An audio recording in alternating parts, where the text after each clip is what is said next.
Namaste, Jai Hind, and welcome to yet another edition of the Quality Dialogues. India is entering its Amrit Kal, so the pressure on us, ladies and gentlemen, is to run faster than we've ever run as a country. And that brings with us a lot of challenges. As we need stable governance, we also need robust policy, but most importantly, we need a certain level of swachhata or quality in our implementation. So some of these roles that have been played by the Quality Council of India that completes about 25 years working in the shadows. But we are now going to speak with someone who's not only spearheaded Bharat's Swachh Bharat campaign and taken India to becoming an ODF-free nation, achieving some of the key goals as far as the SDG goals are concerned, but he's also now the CEO of Niti Aayog. Parameshwaran Iyer ji, namaskaram. Namaste. And I thank you for making the time. It's a very, very tight schedule. But this is a conversation that we need to have. And so let's start with the ambit of swachhata itself in the broad aspect of it. That means you need to have spot on policy governance and policy initiatives at all levels, swachhata. So let's start from there and where the QCI plays a key role 25 years down the line. Sure, Anand. Glad to be with you. And as you mentioned, when Prime Minister Modi took the nation and the world by storm, 15th August 2014, when he made that huge announcement from the Red Fort that India was going to become Swachh by the 150th birth anniversary of Mahatma Gandhi. I was then in Vietnam, in Hanoi. I was working in the World Bank. And I was amazed, like the world was, that a Prime Minister was talking about the hitherto taboo subject of sanitation from the Red Fort and that huge commitment he made. So I was very lucky, 14 or 15 months later to be recruited as Secretary in the Ministry of Drinking Water and Sanitation and to come back to India and to play an important role in implementing the Prime Minister's vision for a Swachh Bharat. Now again, that vision which the Prime Minister threw out, he took that taboo subject of sanitation by the scruff of its neck and said, we're going to make it happen. So that commitment was huge. That political leadership was massive. And then, of course, that needed to be translated into reality. So it became very, very important to take stock first of where we were in terms of the baseline, right? And again, as you spoke about quality, the Prime Minister never compromises on that. It was a huge target. We had to bring 550 million people in rural India out of that habit of open defecation. And then we needed to provide 100 million toilets to enable them to use. But all this, the quality of the program was very important. And in fact, I still remember, engaging with the Quality Council of India and getting them to do a survey to find out what's happening on the ground, what's the reality of the situation. It became very important. So they came back with a very robust report, which enabled us to kickstart the program and to make sure that we knew what to deal with on the ground. So those ground level realities came out in that. So that was an important moment because we were always reminded by the Prime Minister that this is not about quantity, it's about quality. The focus of the program is about changing behavior. Great. It's not so much about infrastructure. So how do you get people to change their mindset of changing that centuries-old habit of defecating in the open, even sometimes when they actually had a toilet. So the shift in behavior was that was the qualitative aspect of the program, and that was always our focus. But how were you able to maintain standards? That means you need constant monitoring. And even now, in your current role as CEO Niti Aayog, you play a dual role. When I say Niti Aayog, on the one hand, you need growth. It has to be fast. Policy initiatives have to be taken. On the other hand, you are working in the spirit of cooperative federalism. All of it. One of the aspects is it's okay to make an announcement. The implementation is the tougher part. And at every step, there has to be scrutiny, monitoring, check. So how did you go about this? So I think one important lesson I learned from my previous assignment was the importance of independent evaluation of programs. Here in Niti, we have an office called the Development Monitoring and Evaluation Office, DMEO. It's a critical part. It's an attached office of NITI. It has about 100 staff. Okay. They're all specialists in monitoring and evaluation. So NITI plays a very, very important role in monitoring and evaluation of the different programs of the Government of India. We have a framework called OOMF, Output Outcome Monitoring Framework. Every ministry has to come up with output and outcome indicators for their respective programs. They have to report to NITI, and we have a team here which reviews that, and we have an annual dialogue with the ministry. So that focus on quality, on measurement of output, but more importantly outcomes, is a critical part of NITI's work. And now we are trying to take this down to the state governments, because most of these programs are implemented in the states. So what is the capacity of state governments to monitor and evaluate programs, both central and state? NITI is helping states build that capacity. Again, a very, very important part is that qualitative dimension of all these programs, and NITI is at the heart of monitoring that. How easy or difficult is it? Because we are not a nation who want to be monitored. We are not a nation who actually deliver on accountability. There is a narrative shift which the Prime Minister is trying to drive, but typically... No, look, it's always challenging. It's not just in India, but anywhere in the world. I've worked in different countries. But, this is not an exciting part of anyone's job. And particularly if a person or a department or a program is being monitored or evaluated, typically there's a little bit of resistance typically. So again, in India, it's not unknown for people to oppose it. But I think increasingly now, when you explain the importance of both monitoring, which is more concurrent, and evaluation, which is looking more at impact and at post and looking at outcomes, when you explain the importance of this to a state government or to a ministry, they understand this, because actually this is helping them to implement their program better. So I think that's an important part of our job, is not only to build capacity to monitor and evaluate, but also to explain its importance.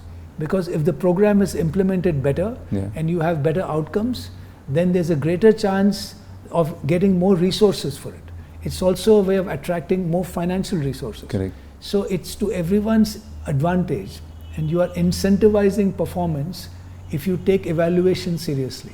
And I think that's one big effort of this government, is to make sure that programs are well implemented. One of the hallmarks of this government, as you know very well, Anand, is actual delivery. In some ways you could call it the policy of implementation. Of grounding programs at scale.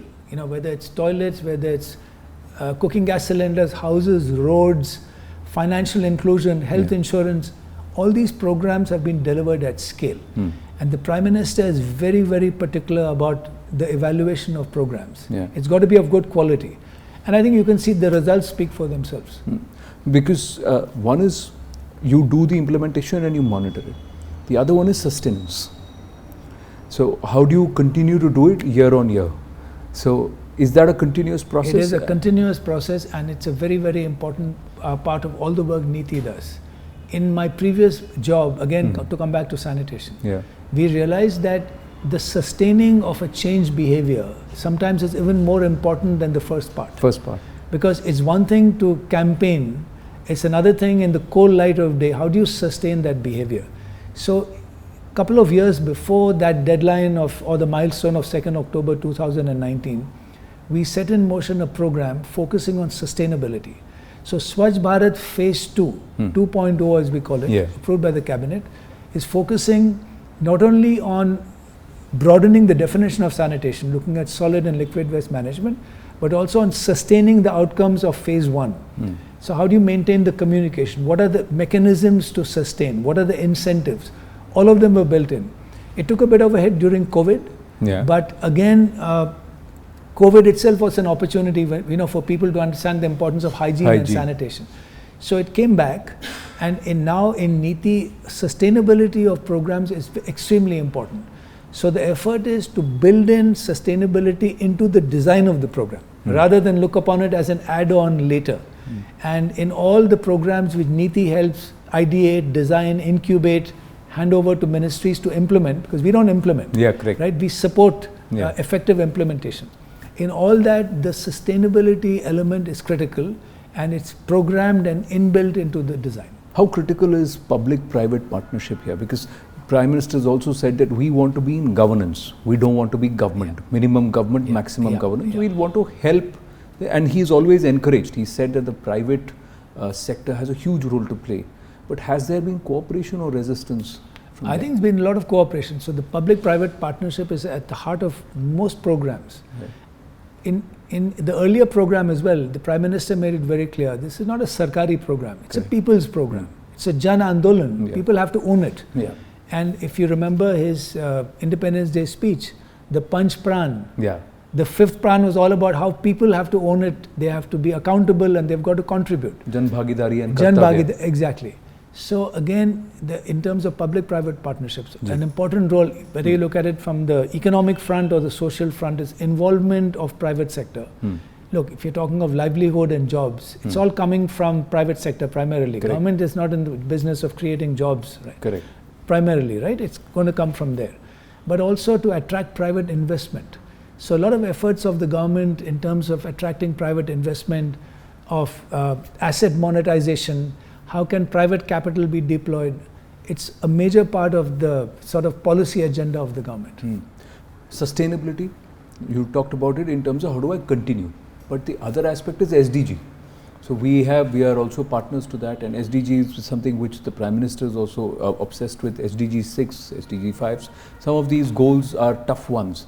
How are we doing there, and what is the Niti Aayog's? So Niti Aayog, on the SDGs, Niti Aayog is a major player. So we have a sustainable development goal index where all states are ranked on their performance towards the SDGs.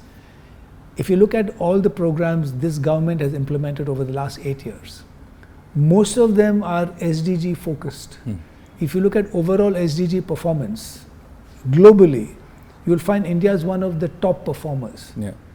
In all sectors, whether it's women empowerment, whether it's on health, nutrition, whether it's on climate, on life, lifestyle for the environment, the Prime Minister's new program, that's squarely about responsible production and consumption. As the Prime Minister made very clear, whether it's water and sanitation, on energy, this government has delivered most of the sustainable goals well on schedule. I have to say well ahead of many other countries. So SDGs, a major part of the agenda of the government, but that's 2030. This government has delivered well before that.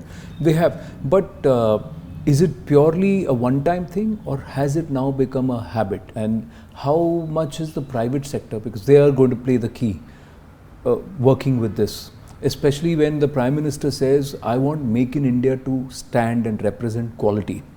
But quality at a time where we don't compromise on the ecology, environment, but we continue to grow. So these are too many parameters for us as a nation to do, because a lot of the developed countries today, they compromised on environment while trying to focus on quality and trying to raise their own. And today they are imposing those restrictions on us. So we are waging a battle, and it's a double-edged sword for us. As the Prime Minister announced the Panchamrit at COP26 at Glasgow, on climate in particular, but overall, I think the private sector has come on board. So we need green growth essentially. And so decarbonizing the economy, decarbonizing the transport sector, Niti's played a major role, as you know, in the promotion, the policy on EVs, electric vehicles, on renewable energy, on green hydrogen. These are all areas where private sector is now coming in a very big way. So I think everyone is aware, and it is not just about CSR. It's from a business point of view. It makes sense for private sector to focus on decarbonizing the industry and decarbonizing sectors, and going ahead, this is going to become critical. So I think we are all in it together, public and private, and I think there's a clear understanding about that. You have a state-of-the-art resource center. Tell us a little more about it. What is this resource center going to be doing? So we've got a number of centers, but one of the centers which I think is really focused on innovation and technology is the Atal Innovation Mission. And so this is a group of people, basically youngsters in Niti, who innovate, who come up with programs like the Atal Tinkering Lab in schools, where youngsters in class 8 to 10 essentially are introduced to technology, to blockchain, to AI, and they start literally tinkering with it, and that's led to many startups. So this has led to a sort of focus on innovation, on creativity, on technology for the younger generation. So that's one huge resource we have already. In addition to that, we focus on a number. You take EVs. Ji. The whole thrust on EVs, the policy, 50,000 electric buses to be now coming on board, and how do you make the transition, which is linked to the overall energy transition. Many areas where NITI is focused on data, on how do you use data for evidence-based policy making. There's a huge program on that as well. So I'd say on many of the frontier areas, thinking now but looking ahead, NITI plays a very important role. Final 2-3 questions, Mr. Iyer. First is, where has the QCI integrated itself into the system, the various wings? There are multiple wings and they've always worked on this in shadow. Do they also have a role in making sure that the policy itself is robust? Because sometimes you roll out a policy, then you should not be in a position that midway you have to roll back or tweak. So there is a quality check. There has to be a certain level of swachhata in the policy also. Sure. No, QCI, in addition to working with many other ministries, works quite closely with NITI. And at least in a couple of areas. We're talking of the quality of policy making. Correct. That's an interesting area which we can consider. But in terms of specific programs, they've come up with a very interesting concept of how do we encourage non-resident Indians who are interested in giving back to India. Can you have a directory of Indians who are very interested in pro bono coming back? Yeah. So that's an interesting initiative, and we're working with QCI on that. Another important aspect on the quality of project management. Yeah. It's a critical area. Correct. Because there's so much of infrastructure activity in India today. Yeah. You go anywhere, whether it's a highway or a port or a bridge or a building, there's a lot of economic activity. Now, how do we make sure that we have qualified project managers to run these programs? QCI has again come up with a proposal for that. So I think in the quality space, QCI has done a lot of work, and I think this could be a frontier area. The quality of policy making is an area which we need to look at probably. I'm asking you this because you remember the drone policy that came out. Within a year, it had to be withdrawn, redrafted, and had to be brought. Now, one would say that the government was agile enough to respond to the need of the day. But now when we're looking at Gati Shakti, and then you're looking at a drone corridor and a drone policy being redrafted, it just comes to mind that should there be a certain amount of emphasis there, and the NITI Aayog and perhaps QCI could play a role. I think it's an interesting area where you can have some oversight. Maybe QCI can play a role. But remember that Gati Shakti, for example, or the National Logistics Policy, these have inbuilt qualitative dimensions and quality assurance processes. They go through a very rigorous process. These are very, very highly tuned, state-of-the-art programs which are going to have a transformative effect on industry, on infrastructure, and actually even in the social sector. So I would say most of the programs which are rolled out have an inherent quality assurance process. But of course, there's always scope for oversight, for course correction, as you mentioned. So that needs to go on.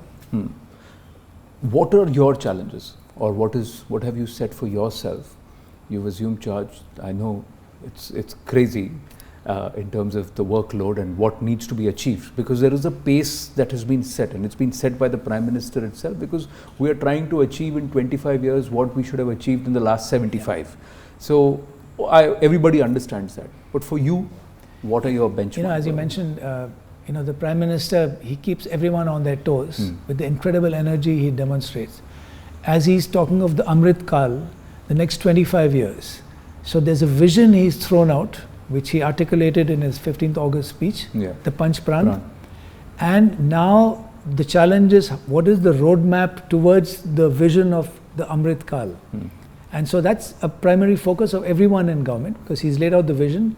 Now it's up to everyone to take that vision, convert it into a roadmap with milestones, and to look ahead. In NITI, we play an important role in the policy dimension, as you mentioned. But so we are the national think tank, but we are both think and do. Do in terms of helping others to implement, but we are behind the scenes. We support, we incubate, we monitor, and we support. But we are also an instrument, the Prime Minister, the government's instrument to enhance government effectiveness, both in the center and the states. Critical role to play with the states to achieve that $5 trillion economy. How is each state contributing towards that? How is every district contributing? So we do a lot of thinking and strategizing on those lines. So again, in Niti, we have to sort of think today, but in the medium term and the long term. And the challenge is trying to put all that together, and again to work with other departments, but also to work with the private sector, with civil society. And so it's an important sort of coordinating, policy making, innovating, supporting role. But it's very exciting. It is. Like you said, internally you are looking at ODOP, like in Uttar Pradesh, one district, one product. Other different states have different policies. That's one. And each state has set a target. So Maharashtra is competing with Uttar Pradesh, and others are coming in and saying, all right, I'll contribute 1 trillion, 1 trillion, and we've got 28 states. If all of them try to work towards that, we'll get a different level. But we are also now assuming the presidency of G20. India is now portraying itself as a world player, as a market for the world. What do you think is our biggest challenge? As the Prime Minister has made very clear, this is India's opportunity. We are currently, I would say, in a sweet spot.